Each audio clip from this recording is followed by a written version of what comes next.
नमस्कार दोस्तों। IAS Sanjay point channel पे आप सभी लोगों का तहे दिल से स्वागत है। उम्मीद करते हैं टीजीटी, पीजीटी, बीपीएससी ट्राई 4.0 में आप लोगों का तैयारी बहुत ज़ोर शोर से चल रही होगी। इसी बीच हम सोच रहे हैं कि बहुत कम समय में अधिक से अधिक प्रीवियस ईयर को में आए हुए सभी क्वेश्चन को, जियोग्राफी के सभी क्वेश्चन को ज़्यादा से ज़्यादा सॉल्व करा सकें, और इसी मुहिम को लेकर हम आगे बढ़ते हैं। और आइए हम क्वेश्चन नंबर फर्स्ट देखते हैं क्या पूछ रहा है कि अमेरिका के झील प्रदेश में सम्मिलित 5 झीलों में से कौन सी पूर्णतः संयुक्त राज्य अमेरिका में स्थित है। जो अमेरिका में 5 झील है, 5 लेक्स, उसमें से कौन सी ऐसी एक झील है जो पूर्ण रूप से अमेरिका में स्थित है। तो ऑप्शन है ईरी, सुपीरियर, मिशिगन और ऑन्टारियो। दोस्तों, इसमें आपको क्या लगता है, कमेंट करके बताइए। तो इसका आंसर होगा मिशिगन। मिशिगन झील पूर्ण रूप से अमेरिका राज्य में स्थित है। इस पे कनाडा का कोई अधिकार नहीं है। इसमें कनाडा का कोई अधिकार नहीं है। ये पूर्ण रूप से कहाँ पाई जाती है? ये अमेरिका में, अमेरिका के भूभाग पर है। इस पर पूरा पूर्ण रूप से अधिकार अमेरिका का है। आइए हम आगे नेक्स्ट क्वेश्चन की तरफ बढ़ते हैं। क्वेश्चन नंबर 2 है, पूछ रहा है कि इरेबस ज्वालामुखी कहाँ है। इरेबस ज्वालामुखी कहाँ है? ऑप्शन ए है अंटार्कटिका सागर में, ऑप्शन बी है आर्कटिक सागर में, ऑप्शन सी है अंटार्कटिक महाद्वीप में, और ऑप्शन डी है अंडमान निकोबार द्वीप में। तो दोस्तों, इसका सही ऑप्शन क्या होगा? तो ये होगा अंटार्कटिक महाद्वीप में। कहाँ है? इरेबस ज्वालामुखी अंटार्कटिक महाद्वीप में स्थित है। तो इस तरह से दोस्तों हम आगे बढ़ते हैं और देखते हैं क्वेश्चन नंबर 4। भूपृष्ठ का कितना प्रतिशत भाग अवसादी शैलों से ढका है? पूछ रहा है कि भूपृष्ठ, हमारा जो क्रस्ट है, हमारी पृथ्वी है, पृथ्वी की आंतरिक संरचना 3 भागों में बांटी गई है। ऊपरी भाग को क्रस्ट, फिर मेंटल और कोर। तो पूछ रहा है क्रस्ट, भूपृष्ठ यानी क्रस्ट का कितना प्रतिशत भाग अवसादी शैलों से ढका हुआ है। तो ये ऑप्शन क्या है? 75%, 65%, 70% और 90%। तो इसका सही ऑप्शन दोस्तों बता दें, ये 75% होगा। क्या होगा? Option number A, 75%। यहीं पे एक और चीज़ बता दें दोस्तों कि जो भूपृष्ठ है, ये हमारी जो भूपृष्ठ है, भूपृष्ठ में अवसादी शैलों का कितना परसेंट अवसादी शैल पाए जाते हैं? तो ये 5%। दोस्तों याद करिएगा, याद रखिएगा कि भूपृष्ठ पर अवसादी शैल 5% पाए जाते हैं, और भूपृष्ठ के 75% क्षेत्र पर ये विस्तृत है। आइए क्वेश्चन नंबर 5 देखते हैं। क्वेश्चन नंबर 5 कह रहा है ज्वालामुखी में जल वाष्प के अलावा मुख्य गैस है। जब ज्वालामुखी विस्फोट होता है तो उसमें जल वाष्प निकलता है, और जल वाष्प के साथ पूछ रहा है कि कौन कौन सी गैसें और निकलती हैं। तो दोस्तों आप ऑप्शन देखिए। फर्स्ट ऑप्शन है नाइट्रोजन और ऑक्सीजन, दूसरा है हाइड्रोजन, तीसरा ऑप्शन है कार्बन डाइऑक्साइड, हाइड्रोजन और नाइट्रोजन, और ऑप्शन डी है सल्फर डाइऑक्साइड, कार्बन डाइऑक्साइड और नाइट्रोजन। तो दोस्तों इसमें क्या होगा? आंसर क्या होगा? तो ये आंसर होगा सल्फर डाइऑक्साइड, कार्बन डाइऑक्साइड और नाइट्रोजन। तो दोस्तों इस प्रकार से जब ज्वालामुखी विस्फोट होता है तो उसमें जल वाष्प के अलावा बहुत सारी गैसें निकलती हैं। उसमें प्रमुख gas sulphur dioxide, carbon dioxide और नाइट्रोजन पाए जाते हैं। आइए दोस्तों, इस तरह से हम क्वेश्चन नंबर 6 की तरफ बढ़ते हैं। क्वेश्चन नंबर 6 क्या कह रहा है? तो दोस्तों बोला है पृथ्वी के किस भाग में भूकंप आना आम बात है। पृथ्वी जो है हमारी, पृथ्वी के किस भाग में भूकंप आना आम बात है। तो ऑप्शन है पूर्वी एशिया में, बी है ऑप्शन जर्मनी में, सी ऑस्ट्रेलिया में, और डी संयुक्त राज्य अमेरिका में।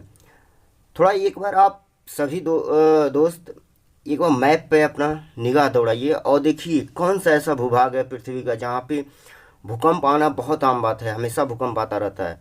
तो इस तरह से दोस्तों ऑप्शन होगा, आंसर होगा जो एशिया, पूर्वी एशिया में प्रशांत महासागर के, प्रशांत महासागर की बात करेंगे तो पश्चिमी प्रशांत महासागर और पूर्वी एशिया में क्या होता है कि प्लेट विनाशकारी प्लेट वहाँ पे क्षेपित होती है, यानी प्लेट का विनाश होता है, तो इसलिए वहाँ पे भूकंप आना आम बात होता है। तो वो विनाशकारी प्लेट किनारा है। आइए हम आगे बढ़ते हैं क्वेश्चन नंबर 7 पे। पूछ रहा है कि आंतरिक नदियों द्वारा शुष्क मरुस्थल क्षेत्रों में निर्मित झील किस नाम से जानी जाती है। जो आंतरिक नदियाँ होती हैं वहाँ पे शुष्क मरुस्थल जो क्षेत्र होते हैं वहाँ पे जो निर्मित झील होती है वो किस नाम से जानी जाती है। तो बाल्सन के नाम से, प्लाया के नाम से, मरुस्थली वेसिंग के नाम से, उपयुक्त में से कोई नहीं। तो दोस्तों इसका सही ऑप्शन होगा प्लाया के नाम से जानी जाती है। शुष्क मरुस्थली क्षेत्र में जो निर्मित झील होती हैं वो प्लाया के नाम से जानी जाती है। दोस्तों याद रखिएगा। तो दोस्तों यदि अच्छा लगे तो एक लाइक और कमेंट और शेयर जरूर करिएगा दोस्तों, और ऐसे क्वेश्चन और ज़्यादा पाने के लिए इस चैनल को सब्सक्राइब जरूर करिएगा। आइए हम आगे बढ़ते हैं दोस्तों। ये क्वेश्चन नंबर 8 है। हडसन मोहक घाटी स्थित है। क्या है? हडसन मोहक घाटी कहाँ स्थित है? तो ये है फ्रांस में, यूनाइटेड किंगडम में, संयुक्त राज्य अमेरिका में या कनाडा में। तो हडसन मोहक घाटी ये जो स्थित है दोस्तों ये है संयुक्त राज्य अमेरिका में। ऑप्शन नंबर सी, संयुक्त राज्य अमेरिका में।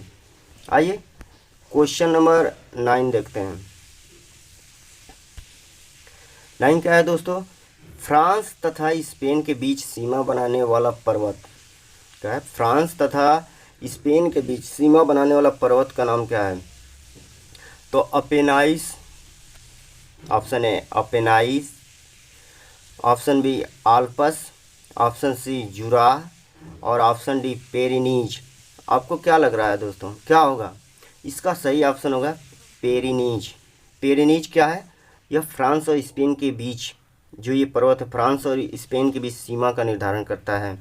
आइए क्वेश्चन नंबर 9 की तरफ 10 की तरफ बढ़ते हैं। और क्वेश्चन नंबर 10 क्या कहता है? क्वेश्चन नंबर 10 कह रहा है एंडीज पर्वतमाला की सर्वोच्च चोटी निम्न में से कौन सी है? जो एंडीज पर्वतमाला है जो दक्षिणी अमेरिका महाद्वीप में पाया जाता है, उसकी सबसे ऊंची चोटी कौन सी है? ए कांकागुआ, ओजोस डेल स्लाडो, चिम्बारेजो और हुएला। इसमें से सही ऑप्शन क्या होगा? Option number A एकांकागुआ। एंडीज पर्वतमाला की सबसे ऊंची चोटी एकांकागुआ है। आइए हम क्वेश्चन नंबर 11 की तरफ आगे बढ़ते हैं। और यह है महाद्वीपीय प्रवाह सिद्धांत के प्रणेता कौन है? महाद्वीपीय प्रवाह सिद्धांत के प्रणेता प्राट, वेगनर, होम्स या ग्रेगरी। तो इसका सही ऑप्शन होगा दोस्तों वेगनर। क्या होगा? वेगनर है महाद्वीपीय प्रवाह सिद्धांत के प्रणेता। आइए क्वेश्चन नंबर 12। क्वेश्चन नंबर 12 हम देखते हैं। इसमें कह रहा है कि रासायनिक विधि से निर्मित अवसादी चट्टान का उदाहरण है। रासायनिक विधि से निर्मित अवसादी चट्टान का उदाहरण क्या है? तो ये है जिप्सम, कार्टाइट और ग्रेनाइट।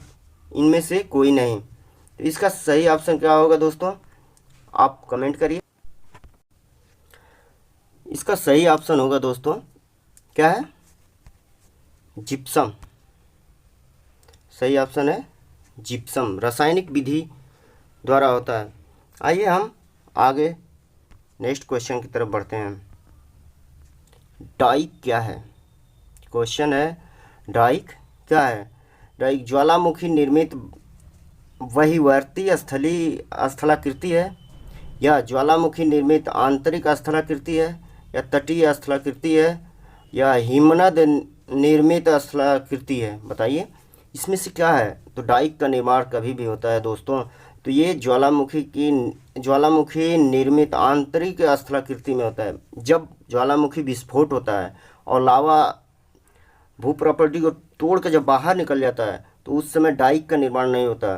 जब ज्वालामुखी के लावे बाहर निकलते हैं और जब ऊपर आते हैं और वो अंदर ही जम जाते हैं तो वो वहाँ पे डाइक का निर्माण होता है। इस तरह से दोस्तों आइए क्वेश्चन नंबर हम 14 देखते हैं। विश्व की अधिकांश ज्वालामुखी घटनाएं घटती हैं। देखिए कितना महत्वपूर्ण क्वेश्चन है कि वही विश्व की अधिकांश ज्वालामुखी घटनाएं कहाँ घटती हैं? रचनात्मक प्लेट किनारों पर, भ्रंश मेखला के सहारे, मोड़दार मेखला के सहारे या विनाशकारी प्लेट किनारों के सहारे। तो इसका सही ऑप्शन होगा दोस्तों विनाशकारी प्लेट किनारों के सहारे। विनाशकारी प्लेट किनारों के सहारे क्या होते हैं? सबसे अधिक ज्वालामुखी घटनाएं घटती हैं क्योंकि वहाँ पे प्लेट छेपित होती हैं। आइए दोस्तों क्वेश्चन नंबर 15, निम्नलिखित में से किस नदी का डेल्टा चिड़िया के पैर जैसा होता है? तो ये क्वेश्चन बार बार पूछा गया है और आसान भी है, आप मार सकते हैं दोस्तों। देखिए नील नदी, ब्रह्मपुत्र नदी, अमेजन नदी और मिसिसिपी नदी। तो इसका सही ऑप्शन होगा दोस्तों मिसिसिपी नदी। मिसिसिपी नदी ये कहाँ की नदी है? तो अमेरिका की एक प्रमुख नदी है जो कहाँ पे डेल्टा बनाती है? तो ये मैक्सिको की खाड़ी में डेल्टा बनाती है दोस्तों, ध्यान रखिएगा, मैक्सिको की खाड़ी में डेल्टा बनाती है। आइए इसकी सहायक नदी मिसौरी है, मिसिसिपी मिसौरी के नाम से जाने जाते हैं। 16 नंबर, गेसिर किस द्वीप का महान गीजर है? क्या पूछ रहा है? गेसिर, ये ध्यान दीजिएगा वर्ड गेसिर है। गेसिर किस द्वीप का महान गीजर है? तो न्यूजीलैंड, अमेरिका, ऑस्ट्रेलिया, आइसलैंड। तो इसका सही ऑप्शन होगा दोस्तों आइसलैंड, आइसलैंड का है। तो इस तरह से दोस्तों 16 क्वेश्चन लाएं और उम्मीद करते हैं आप लोगों को अच्छा लगा होगा। अच्छा लगा होगा तो कमेंट जरूर करिएगा कोई, और हम आगे बढ़िया से बढ़िया क्वेश्चन लाएं और प्रैक्टिस कराएं जल्द से जल्द। आप लोगों का अधिक से अधिक क्वेश्चन प्रीवियस ईयर में आए हुए क्वेश्चनों को सॉल्व कराएं और इस चैनल को सब्सक्राइब एवं शेयर जरूर करिएगा दोस्तों। नमस्कार दोस्तों।